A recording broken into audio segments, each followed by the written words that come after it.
Assim como no primeiro episódio, a nossa compreensão do enredo não terminará com o que passou na Sapucaí. Traremos a presença de duas profissionais para nos ajudarem a responder a pergunta feita pelo carnavalesco Jaques Vasconcelos. Meu Deus, está extinta a escravidão? Quem trará para a gente a resposta a essa pergunta é a procuradora do Ministério Público do Trabalho, Camila Holanda. Meu Deus, está extinta a escravidão?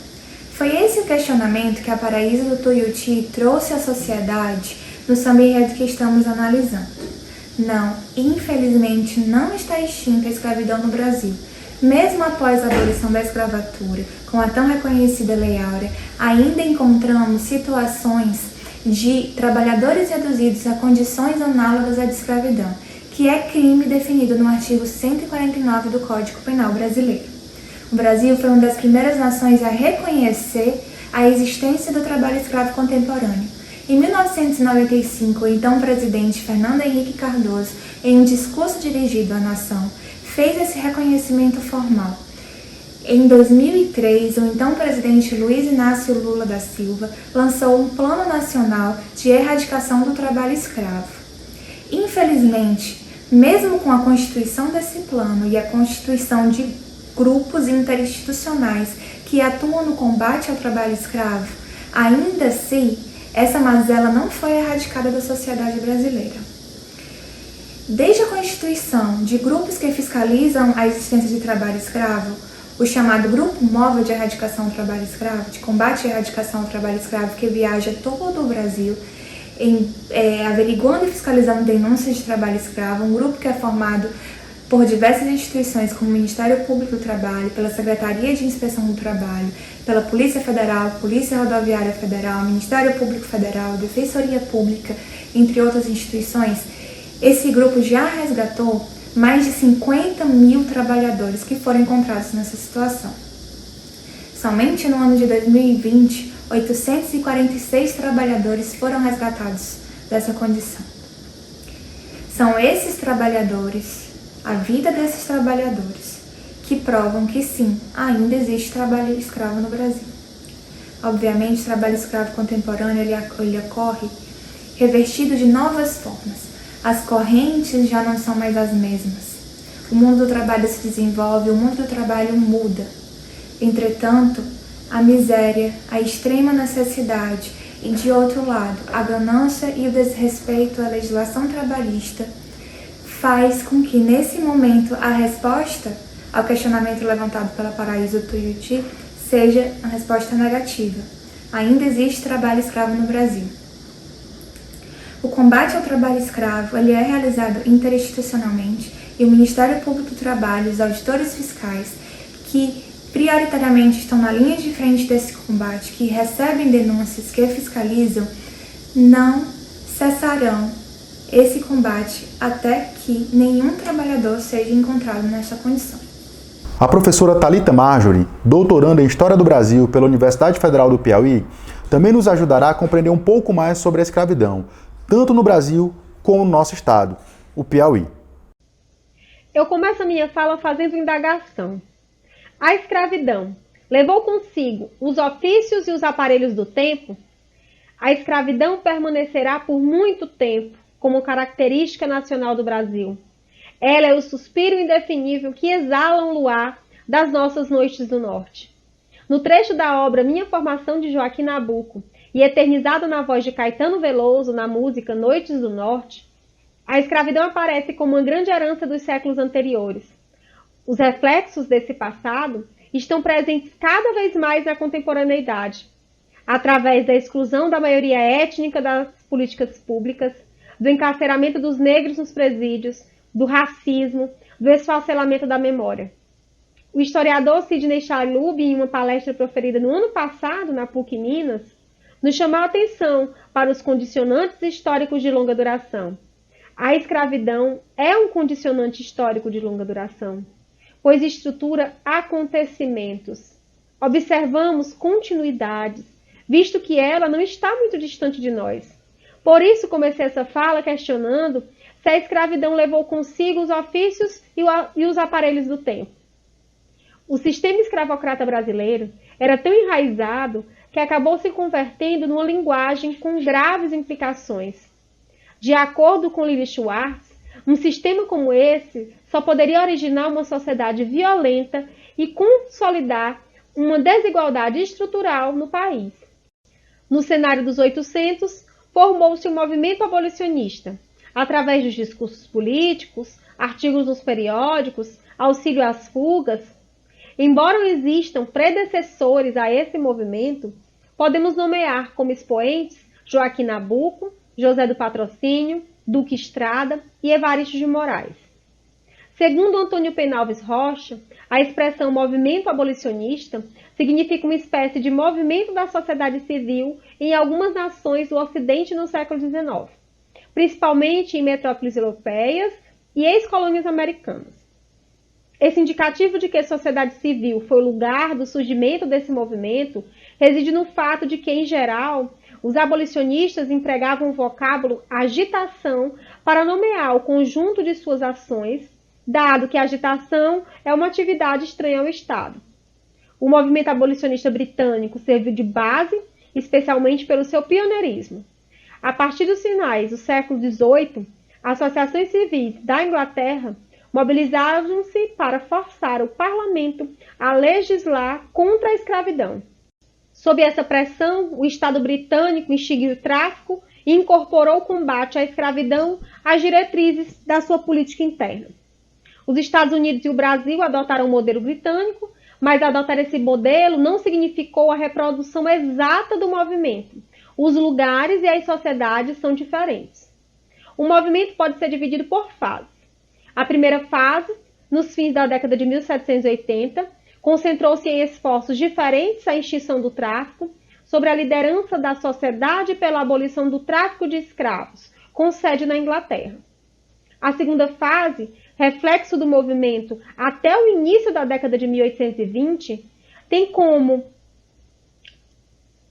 expoente a Sociedade pela Mitigação e Abolição Gradual da Escravidão em todos os domínios britânicos.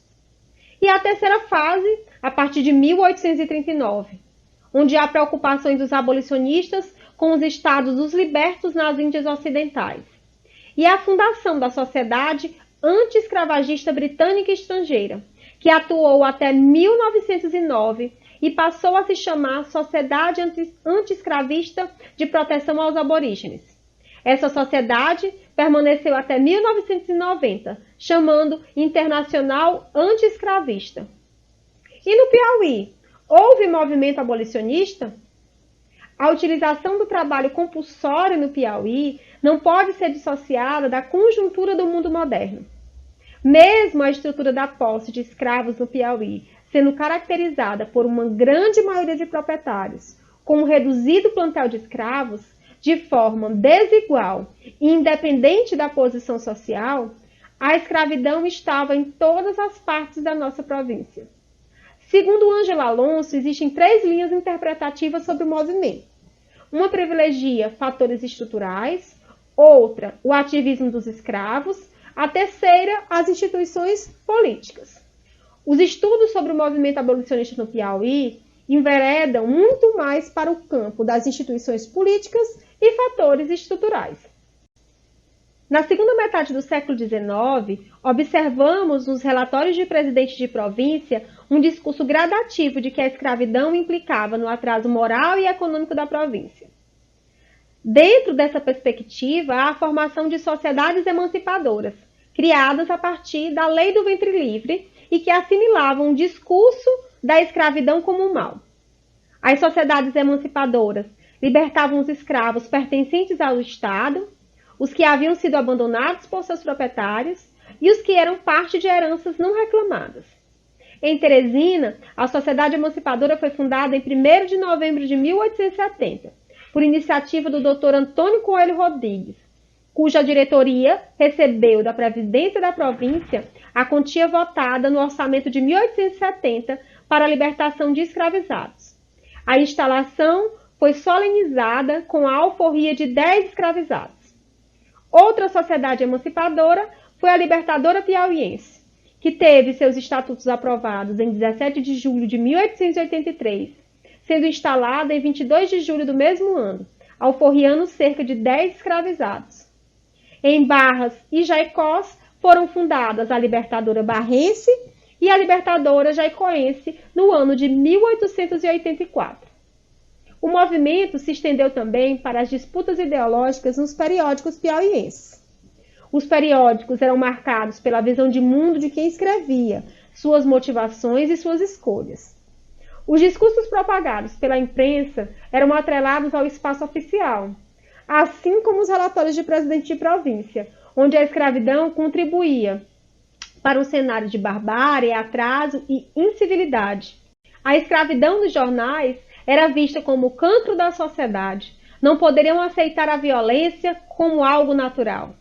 Mas, enquanto apresentavam espaços de denúncia dos males da sociedade, combates polêmicos, os jornais traziam em suas páginas os anúncios vinculados a toda forma de transação econômica e a busca por cativos fugidos.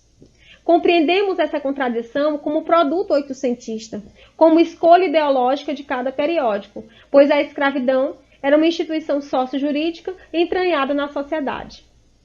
O movimento abolicionista vai muito além da benevolência da monarquia, das sociedades emancipadoras, das discussões do poder legislativo ou das discussões nos jornais. Temos como protagonistas Luiz Gama, o ex-escravo que se tornou advogado, André Rebouças, que participou de diversas sociedades abolicionistas e tornou-se um articulador do movimento, Adelina, que trabalhava nas ruas vendendo charuto, aprendeu a ler e escrever, assistia discursos abolicionistas e decidiu envolver-se na causa, a aristocrata Maria Tomásia Figueira Lima, que casou-se com o abolicionista Francisco de Paula Oliveira Lima e lutou para adiantar a abolição no Ceará, o jangadeiro e condutor de embarcações Francisco José do Nascimento, conhecido como Dragão do Mar, que se recusou a embarcar nos navios os escravos, e a maranhense Maria Firmina, que era professora primária e publicou em 1859 o romance Úrsula, considerado o primeiro romance abolicionista do Brasil.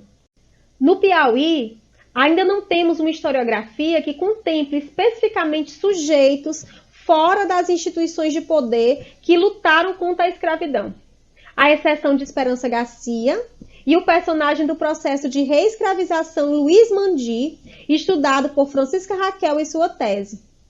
A pesquisadora descobriu Luiz Mandi, ou Luiz Antônio da Silva Henriques, o nome adotado pelo escravo e como era chamado, que vivia na cidade de Parnaíba, nasceu escravo, exerceu diversos papéis naquela sociedade, conquistou uma relativa autonomia em seu cotidiano, foi guarda nacional, qualificado como votante e por diversas vezes participou do processo eleitoral.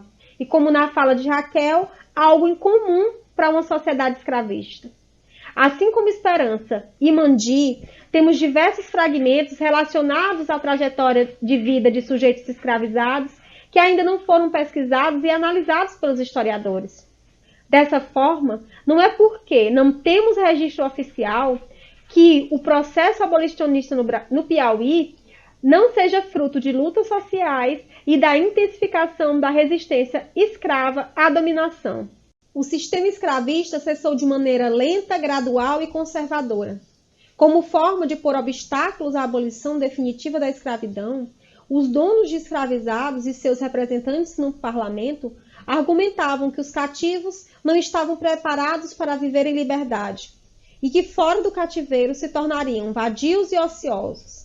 Na realidade, os senhores não queriam perder o controle sobre os cativos e só reconheciam uma abolição que se fosse feita a longo prazo, com indenização e leis que garantissem que, mesmo depois de abolida a escravidão, os ex-escravizados não abandonariam suas propriedades.